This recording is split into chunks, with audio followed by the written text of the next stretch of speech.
Good morning, students. How are you, early birds? Are you a little early? Are you a little late?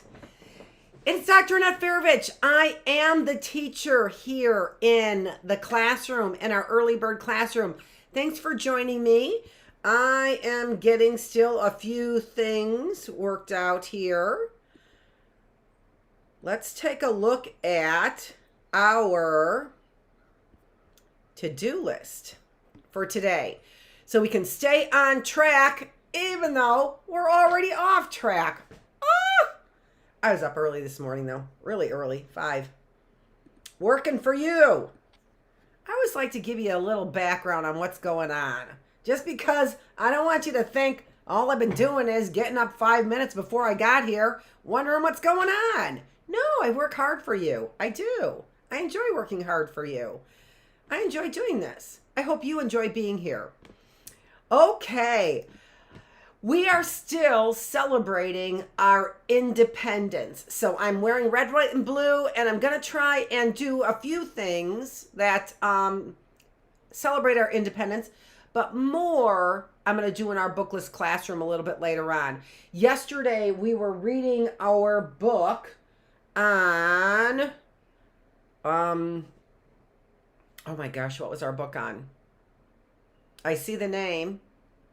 I know it was from Cornerstone of Freedom, and we were talking about Independence Day. Why can't I remember that book? Oh my gosh. But what I will do is I will be finishing that book tomorrow so that we can get moving on what we've got to do on our to-do list. Okay? And I'm going to think about that book, I hope, in just a minute. I've got our other Cornerstones of Freedom book, right? Freedom book, ready to go. All right. So, first thing we want to talk about is our 101 ways to improve our grammar skills, right? So we'll start with that, and we are moving on to verbs. So let's take a look at that.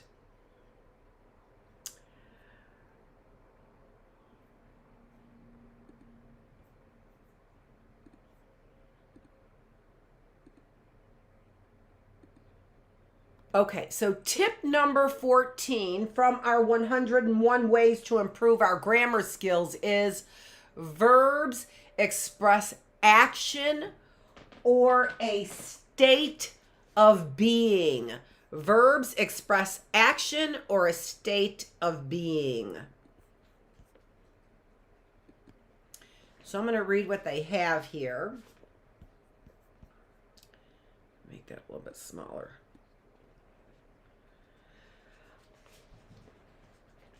And get my glasses on.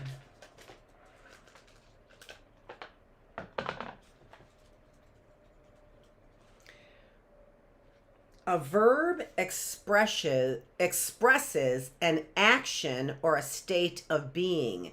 Here are some examples. Action verbs are like such as hit, breathes, to breathe, right? Think, went, wait, was, am, are. State of being. I am in this state right now. I'm having data problems again. I'm waiting to see what happens. Verbs can be used in several different tenses. Love, for example, is the present tense. Loved is in the past tense. Will love is in the future tense. Let's see if I can get this going here. Okay, looks like I've got it now. All right, so let's look at some of the examples that I got from Twinkl of some of these simple action verbs is what we have there. Okay, so So I'm going to go down the column in yellow for the present tense. So what are you doing right now? I make cakes in the kitchen. I paint pictures in the art room. I play with my toys. I run on the field. I read comics in the reading corner. That's something I am doing right now. Just like it was saying in this 101 ways to improve your grammar, it said that verbs have different tenses. Some are in the present tense, like we just read in the middle column. Some happened yesterday, like we celebrated Independence Day yesterday. But I am still celebrating today. That's actually present perfect. That should be. I celebrate Independence Day all week. But we celebrated the 4th of July yesterday. Okay? All right, so there's a present tense. If it happened even a minute ago, even 1 minute ago, it's in the past tense. So there are some examples of past tense. These are simple verbs, action verbs. So I make a cake in the kitchen, that's in the present. I made a cake earlier is in the past. I painted a picture at school yesterday. I played at my friend's house at the weekend. I ran in a race. I think that should be on the weekend. I read a comic book this morning. Yesterday, I rode my bike without training wheels. See how all of those verbs are action verbs. You're like, where's the verb? The verb is the action. I make, paint, play, run. Past tense, made, painted, played, ran, read, rode. Future tense, that is going to happen coming up. Even if it's in the next minute, it's still in the future, or tomorrow, or next week, or next month. It's still in the future. So here are our future verbs. I will make a cake for my grandma's birthday. Will make. I will paint a picture for my grandpa tomorrow. Will paint. What we have there is we have a helping verb. The helping verb is will. I will play with my toys when I get home from school. I will run in a race on sports day. I will read to my dad tonight. So there we see we have a helping verb in order to make our present tense verb a future verb. I will do it, right? Okay, all right. So those are some examples for understanding what a verb is. Now, I want to tell you what we're going to be doing in this early bird classroom. What we're doing for when we're learning our parts of speech, our parts of grammar, parts of a sentence, right? That's what we're doing. We're learning our parts of a sentence. We're going to learn them slowly. You're going to take some time to practice these verbs. That's what you want to do.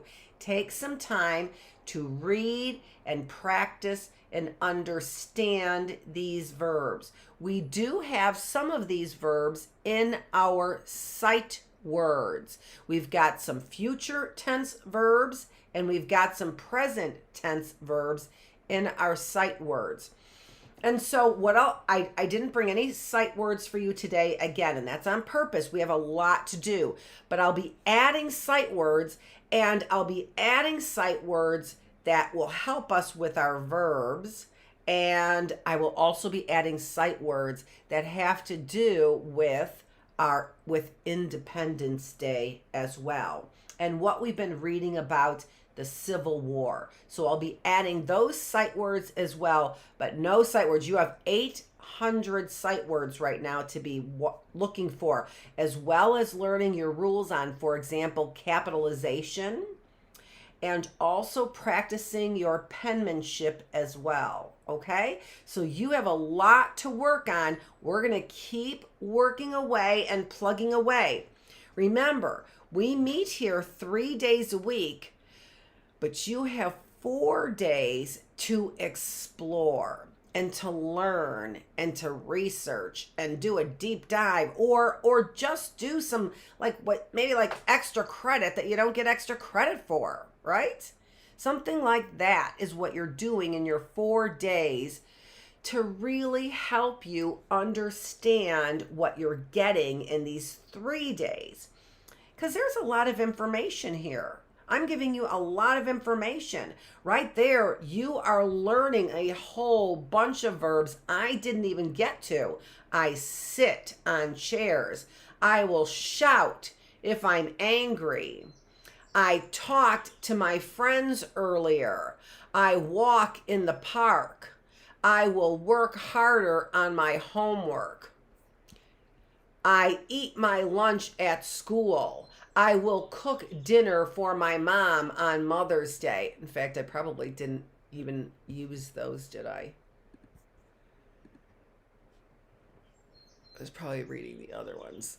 I was probably reading these. So there's a lot of very simple sentences for you to learn. I do want to take a look at some of these because, again, it does look like I have to make sure that everything that I get here is grammatically correct. I see here,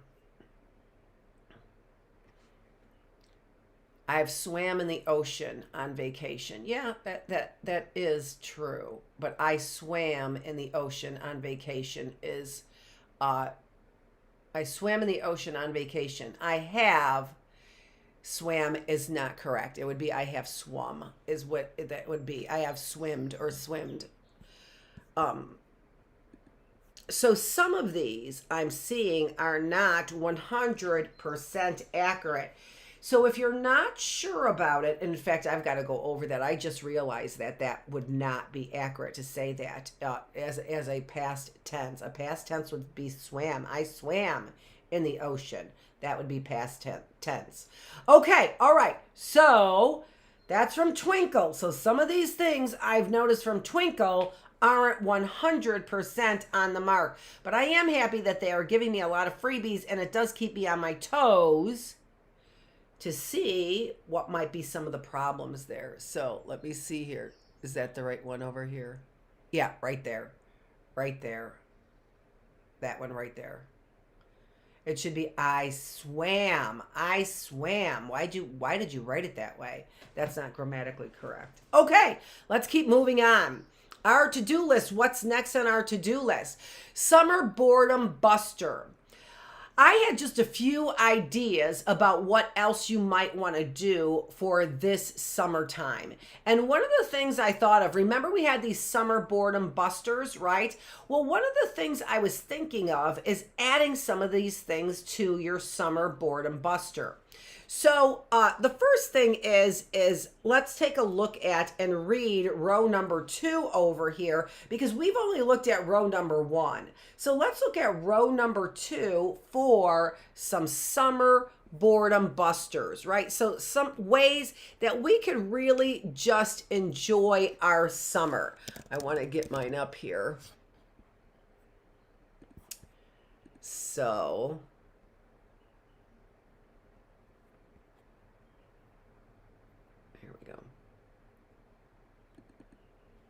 so I can read it too. So for day 6, have a picnic in your backyard, at a park, or inside. this nice and big for you so you could read it too. Day number 7. Make puppets using paper bags and put on a short, what am I doing? And put on a show for your family. Day 8. Have a family board game night. Day 9. Create art on the sidewalk using chalk. Day 10. Have a karaoke day with friends.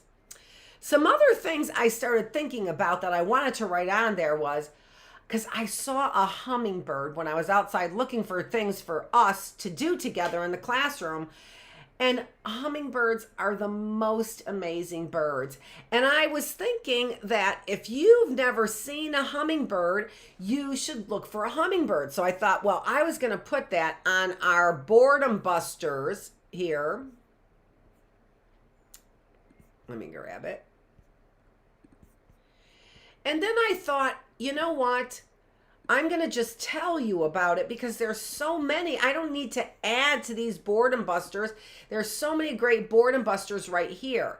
And I'll just tell you about a couple other ones. One, look for a hummingbird. See if you could find a hummingbird. If you don't know what one looks like, look online, look in an encyclopedia, look in a book on birds, an Audubon book, right? What are they? I think my son told me they're not aviators, but they're aviators. I don't know. It just sounds like aviator. I don't know. People who study birds, but I do know the Audubon Society is the society for people who love birds, right? So if you're a bird lover, look up some more information on the Audubon Society. What are bird lovers or bird watchers called? I'm not sure. My son told me. But it didn't register with me completely. I wasn't sure. And then, what did I say? Did I say look for a hummingbird, right? What I also wanted to say is, the last thing is I have some I Spies for you to do, right? So I was thinking, look for a hummingbird. Add that to the summer boredom busters. And then I thought, well, you did the camp. Do you remember the camp I Spy? So we had camping supplies for our I Spy. Oh, there it is. So camping supplies right there. But also,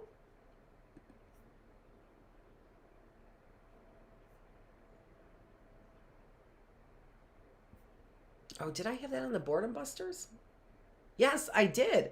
So camping I Spy checklist on the boredom busters, but also the I Spy for, oh, I do have camping there. Oh, I think it's automatically playing is what it was. Needs and wants. So I Spy for needs and wants. So one of the first things you want to do is, what is the difference between needs and wants? What's the difference between needs and wants? So that is the first thing you want to look up and discover. And then do an I Spy. Here is a checklist, like your camping supply list, right? Here's a checklist for needs and wants. Which ones are needs and which ones are wants? And then do an I Spy for them. Do an I Spy, right? So you can use the boxes there to check off when you have found your need or want. And then here's another thing you might want to do. You might want to also determine whether or not those needs or wants, which list gets filled up faster? Do you get your needs met faster, or do you get your wants met faster, right? So maybe you want to use this as a guide to start. Maybe you want to take a piece of paper and divide it with needs on one side and wants on the other, and then see which one gets filled up first. Which one gets filled up the fastest? Which do you pay attention to the most? Your needs or your wants? Okay, let's move on. What's next on our checklist?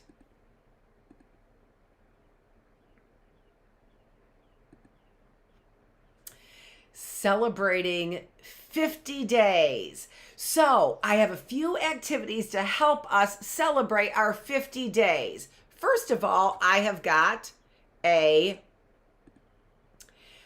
little math lesson, and I'm going to make that a little smaller since you can pretty much see it.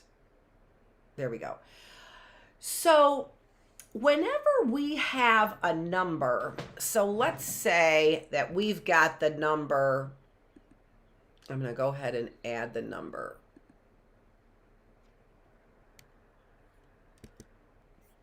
So let's say that we've got the number 38. The number 38 is actually made up of tens and ones. The number 8 here is representing 8 ones. 8 ones. But the 3 there is not representing only 3 ones. The 3 there is representing 30. So when we look at our numbers, we want to make sure that we understand what the real value of that number is, right? The real value of that 3 is not only 3 ones, even though it looks like a 3. It actually represents 30. In this first place, in this number digit that has this first place where the 8 is, those are considered ones. And we count them. 1, 2, 3, 4, 5. But in this second place there, so we start from the right-hand side and we move left, the furthest number right represents the ones.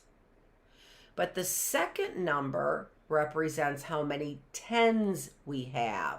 So the 3 says how many tens do we have? 10, 20, 30. Let's go and change our number. Let's change our number, and we're going to change our number to the number 50, okay? 50, because that's what we are celebrating. 50 days here. So, okay, so the number 50. What about the number 50? How many ones are in the number 50? Well, we see. We have 0 ones.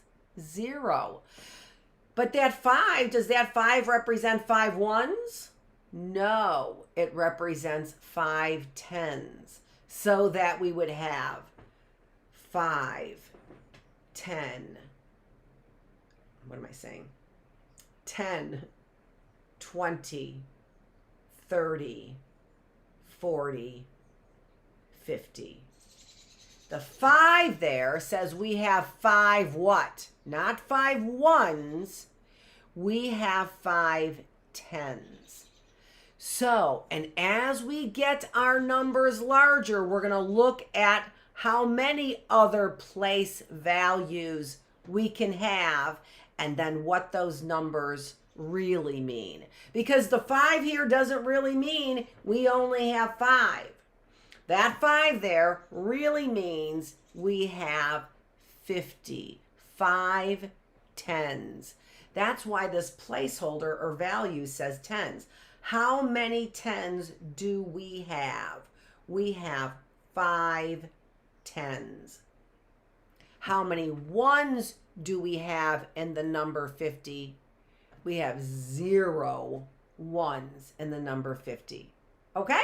All right, so that was the first thing we wanted to take a look at with our number 50. We wanted to take a look at our place values. It helps us understand our numbers, and it also helps us do math. So, seems like it's kind of silly, right? We're going to do a little bit at a time, but that's how we learn to understand numbers, and that helps us with our math. Okay. We also wanted to talk about, we talked about place values. I want to do the state capitals next. All I have to say about state capitals is that you need to learn them. So remember, if you are going from the 3rd to the 4th grade, what you should be remembering or memorizing this summertime, you should be memorizing your multiplication tables if you're going from the 3rd to the 4th grade. If you're going from the 4th to the 5th grade and you already memorized your multiplication tables, or older, if you're going from the 4th to the 5th or older, you want to memorize your states, where they are located, so you can identify your states, and then also memorize your state capitals. Okay, so let's take a look at that. So here is a map, and this is not a map of the 50 states, but it does give you a 50 state map quiz. So find yourself a map. I had one here and I took it out. I want you to find yourself a map that you want to use that will help you learn those 50 states. And on day number 50, as we celebrate our independence on the 4th of July and all week long, what we want to do is we want to memorize our 50 states. And then memorize our, and there you can give yourself a quiz and then fill in all of your 50 states. Here are your 50 states and the capital. So the capital for Alabama is Montgomery. The capital for Indiana is Indianapolis. The capital for Montana is Helena. The capital for Rhode Island is Providence. I think they pronounce it Helena. Helena. I'm not sure how they pronounce it actually there in Montana. Believe it or not, I'm not sure how they pronounce it. So you can see there that to the left is the state and then to the right is the capital. So again, if you are going from grade 4 to 5, this would be a good summertime exercise for you to get involved in. Memorize your state capitals, your states and your state capitals. I did have actually in there, like I said, a map there, but you do your own map. You find your own map and then memorize those, and then there's a worksheet for you to quiz yourself on those states and state capitals. I also have for you, I'll show you this a little bit bigger. If you email me, I will get you what these are. These are flip cards. They are flip cards, quiz cards for you to quiz yourself on those state capitals. So what you can do is, I got these from education.com, but I had to pay for these. So if you're looking for these, you can email me. If you remember my email address, it's Dr. Feravich, F as in Frank, ERA, V as in Victor, ICH. Let me get that going up there.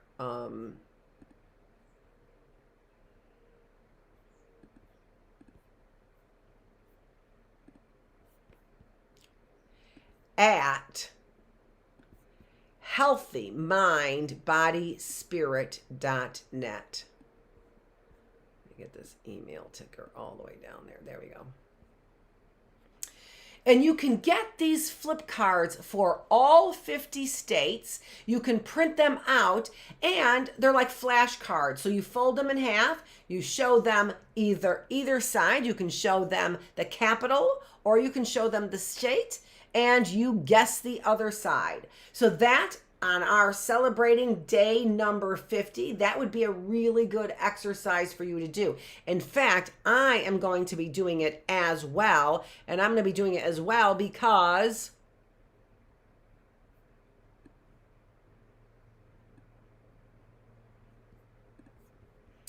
I had them memorized when I was in high school, but I don't have them memorized, or actually when I was in elementary school, we had to take a quiz. I think it was in 5th grade when we took our states and capitals quiz. I'm pretty sure it was in 5th grade.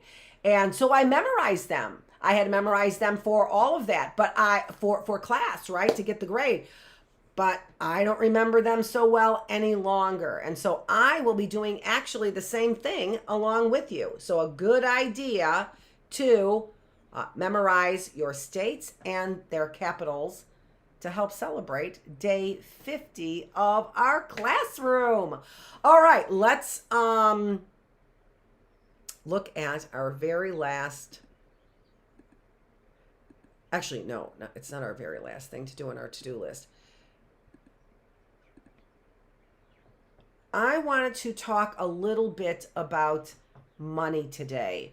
And so, let's see here. Did I put up our coins? Oh, and I did have that up there too. Okay.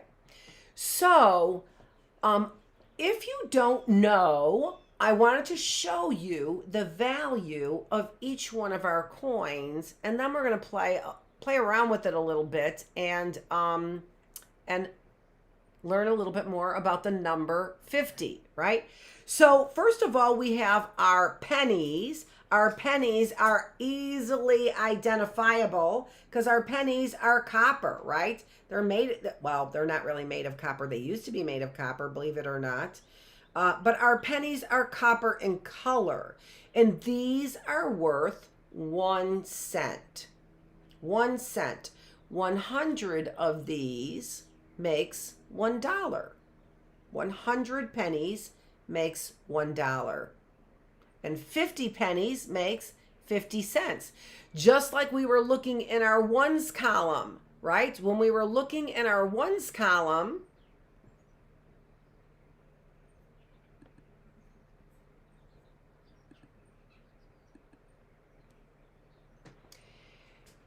let's look at 38. When we're looking at our ones column, what our ones are representing is our pennies, right? Our pennies can represent ones.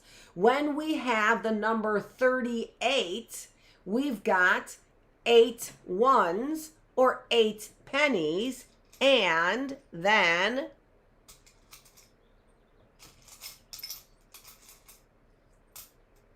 well, we'll talk about the other number in a minute.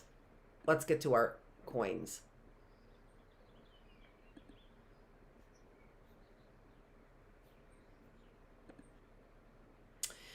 The nickel is almost the same size as a quarter. Sometimes it's hard to tell the difference. You have to look very closely at the nickel to be able to tell the difference between a nickel and a quarter. Here's a nickel. Now let's see, who is on the penny? Who is on the penny? Abraham Lincoln is on the penny. Abraham Lincoln is on our penny, and on the back of the penny is Abraham Lincoln's plantation home. I'm not sure what that is, what the name of it was. I'm not sure. We're going to find out in the Bookless classroom, though. I do know that this is Thomas Jefferson, and on the back of the nickel is Monticello, and that was his plantation home.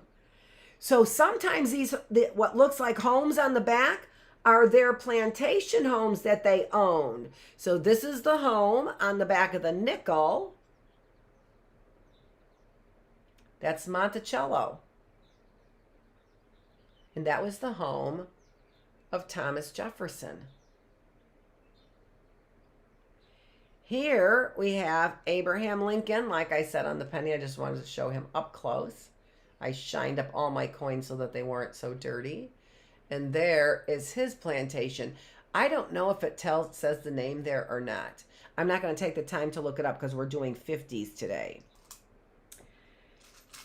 So that's the nickel. We have the dime. The next we have the dime. The nickel is worth 5 pennies. The nickel is worth 5 pennies. You can have 5 pennies, or you can have 1 nickel. The dime has Franklin Delano Roosevelt's picture on the dime. There's the dime, FDR. And by this time, they're not having mansions any longer. So we've got, I don't even know. They're trees. I should know what's on the back of our money. I have to look that up. Exactly. Looks like cactus to me. There's the dime. The dime is worth 10 pennies. Nope. 10 pennies. The dime is worth 10 pennies. And then finally we have the quarter. And on the quarter we have our very first president, George Washington. George Washington. And the quarter is worth 25 pennies. The quarter's worth 25 pennies. And on the back is our federal bird, right? Our country's bird, which is the eagle. The United States bird is the eagle. That's on the back of the quarter. Okay, so we've got pennies. We've got nickels, which are worth 5 pennies. We have dimes, which are worth 10 pennies. And we have quarters, which are worth 25 pennies. 4 quarters equal $1. It takes 4 quarters to equal 100 pennies, or $1. 4 quarters. That's 100 pennies. If I take 50 of those pennies away, 2 quarters away, if I take 2 quarters away, I have 2 quarters left, 50 cents. So 25 plus 25 equals 50. 50 plus 50 equals 100, or $1, or 1 penny, or 4 quarters. But we're sticking with 50. We're sticking with 50. So I've got here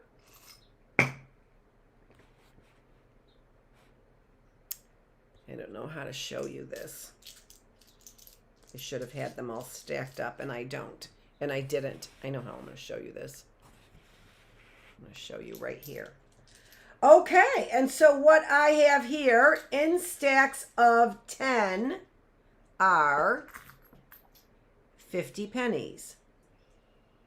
And so I'm going to keep stacking them, but I'm going to use the height. So I know I have 20 because that's the same height.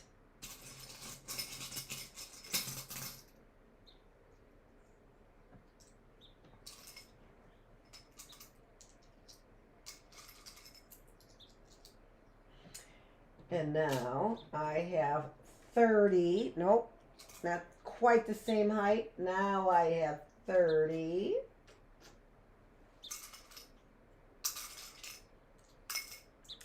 And now what we are learning to do is we are learning to count by tens as well.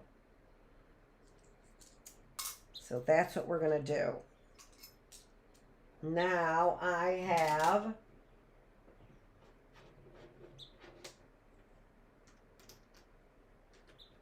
40.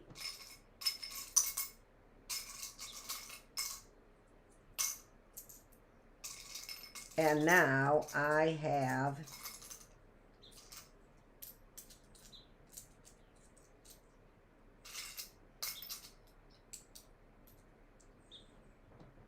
50. One too many. So let's count them. Let's count them. Let's get up close and personal.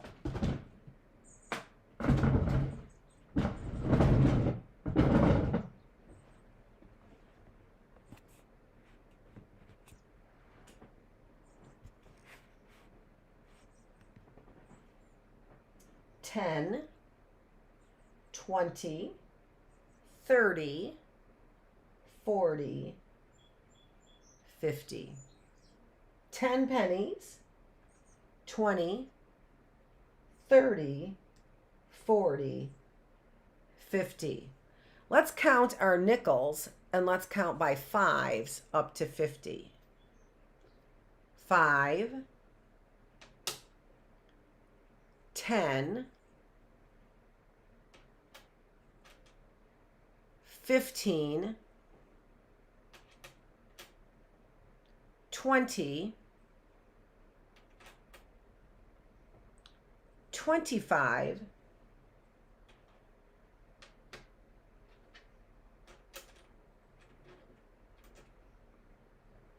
30, 35,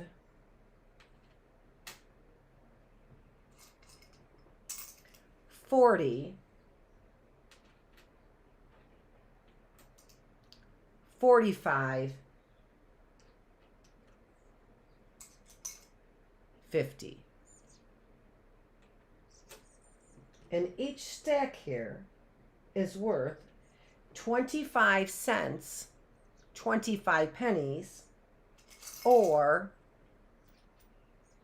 1/4. 5, 10, 15, 20, 25, 30, 35, 40, 45, 50. That's worth 2/4. Each stack is worth 1/4.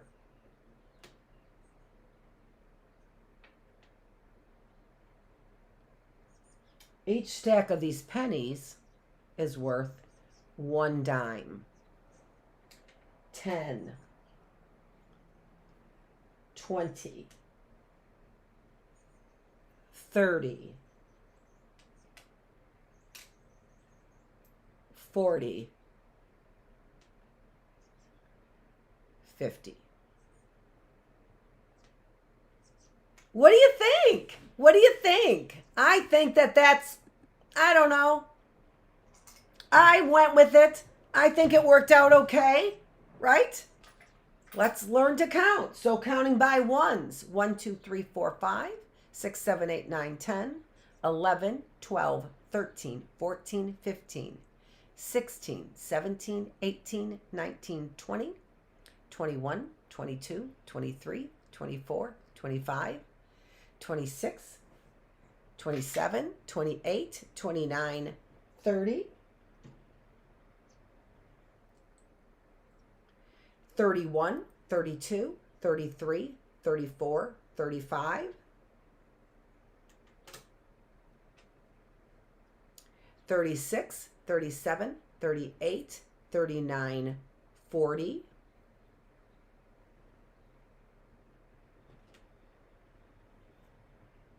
41, 42, 43, 44, 45,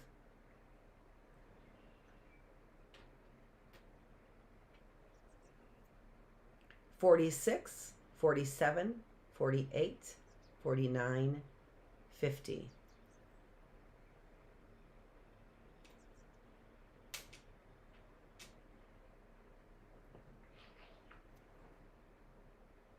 Okay, look at that. Day 50, and we got our counting done too. 250. I am so happy with you and with myself and with all that's going on. So we got, the only thing that we didn't get was our scientific method. And you know what we're going to do?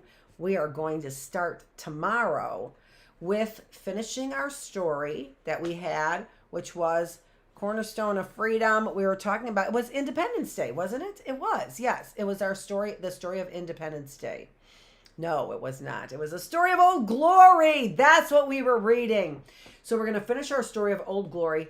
I will finish up the scientific method tomorrow. I'm really anxious to do that, and I'm going to show you why. I'm going to take you on a little adventure. Actually, we're going to do the scientific method. We're going to start the Bookless classroom at 9:30 today. So a little, everything just 15 minutes off, because I want to show you the scientific method. So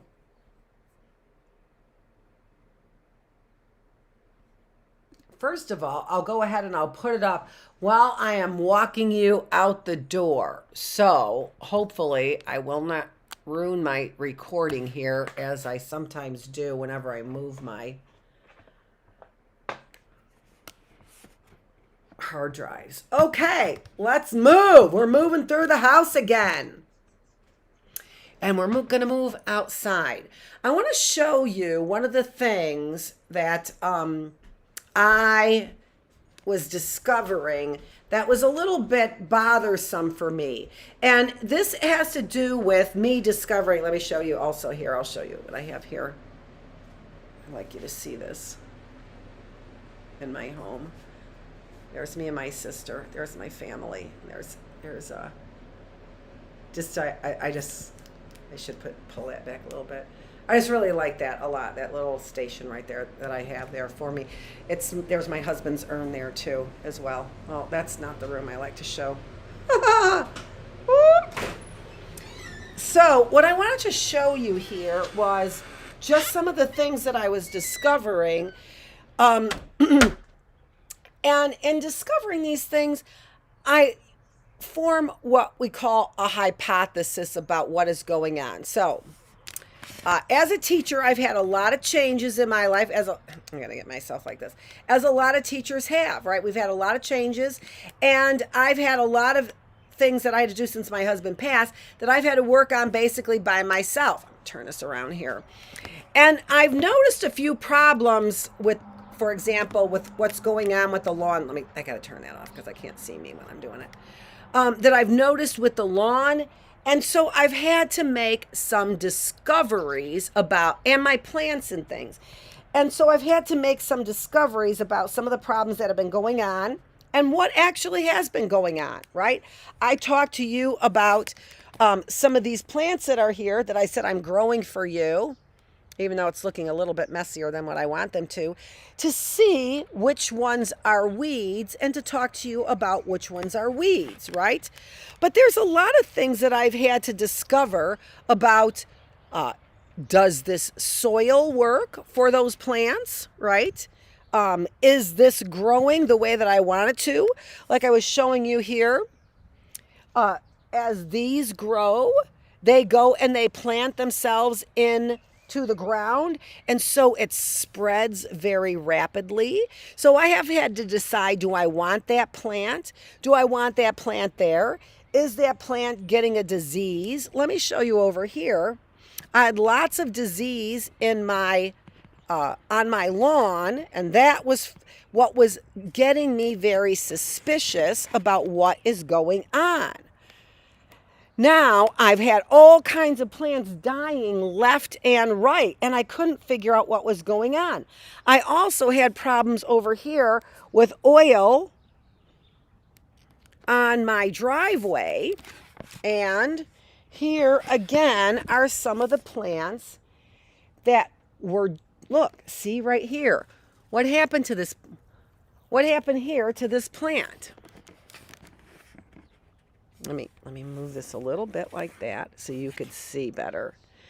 So this one right here, where half of it is perfectly fine, this half is perfectly fine, while this half is completely black and dead. So I've had to do a lot of scientific discovery on what has been going on in and around my property. And that black plant right there, that turned black right there, it's not the first one. I bought 2 or 3 trees for my son's wedding, and Those turn black, completely black. One of them, and the other one right next to it, it took a lot longer, but eventually died. So I've had to do a lot of discovering all by myself what actually is going on here. And so that's when I've decided that I really need to be using the scientific method to figure out what is going on. And so when we're using the scientific method, let me see if I can get that better. There we go. When we're using the scientific method, the very first thing that we're doing is we're observing what is going on. Why do I have all those strange things happening to my plants outside, but I have a pretty good green thumb inside? How could only half a plant die? Right? So I had to do some really good observations to find out what is going on. After I do my observing on these plants, what's happening to my plants? Then what I want to do is I want to ask some questions, right? Ask some questions about what might be going on. When did this plant die? Did it die right away? So it had a disease right away? Sorry about that. Or did it take longer for it to die? Is only part of the plant dead? Here, I had the same kind of hypotheses that I was deciding on right here with these plants here. Let me try and get this as best I can. So,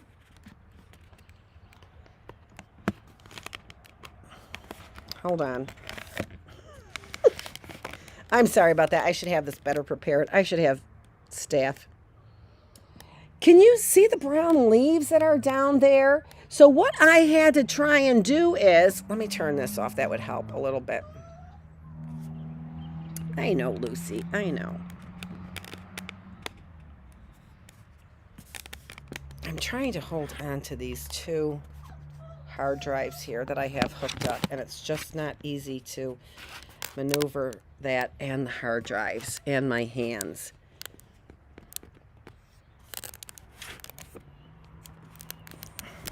But I'm going to keep trying because that's just the way I do things.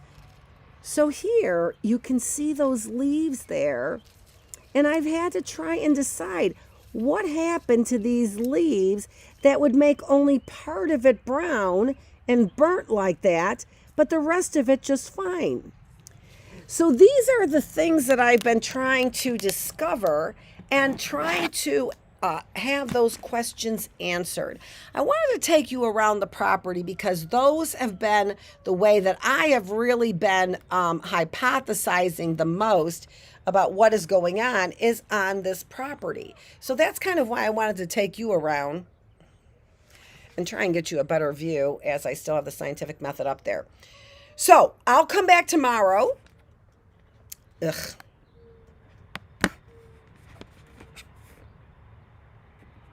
There we go. I'll be coming back tomorrow, and we'll go through a little bit more thoroughly the scientific method as we look at some of those plants. So tomorrow's going to kind of be a makeup day as we finish off the scientific method, as we take a look and finish off our story on Old Glory. This is Dr. Annette Feravich. I am here with healthy mind, body, spirit. I'm the teacher teaching you how to be healthy in your body, in your mind, and in your spirits. Dr. Annette Feravich, I'm the teacher. Thanks for joining me in this early bird classroom. I'll see you tomorrow.